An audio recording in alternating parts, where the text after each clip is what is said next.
দেশ কি তাহলে এখন সেনাবাহিনী চালাবে?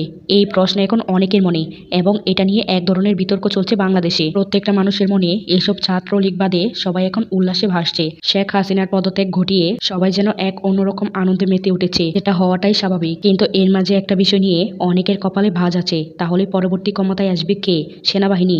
শেখ হাসিনা পদত্যাগ করেছে, এটা অফিসিয়ালি জানানোর আগে থেকেই কিন্তু অনেকটা টের পাচ্ছিল শেখ হাসিনা হয়তো দেশ ছেড়ে পালিয়েছে। তিনি গদি ছেড়ে দিয়েছেন এবং এরপরেই গুঞ্জন উঠেছে যে সেনাবাহিনীর প্রধান হয়তো এখন এসে জানাবেন সেনাবাহিনী এখন টেক ওভার করবে, বাট আলটিমেটলি সেটি কিন্তু তিনি বলেননি।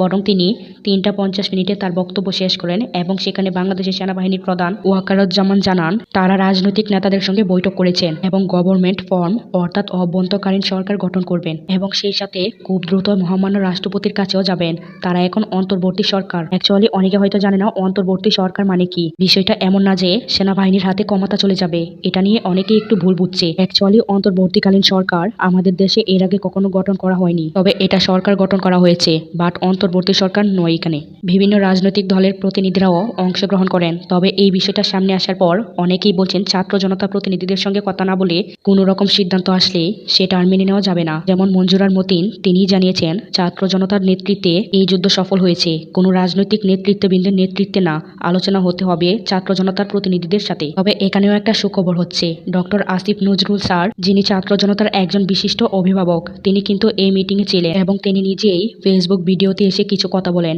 যেটা শোনার পর অনেকেই আশ্বাস পেয়েছেন। তো দেখা যাক এই অন্তর্বর্তী সরকারে অ্যাকচুয়ালি কে কে থাকে এবং কিভাবে তারা প্ল্যানিং করে সামনের দিনগুলো পরিচালনা করে।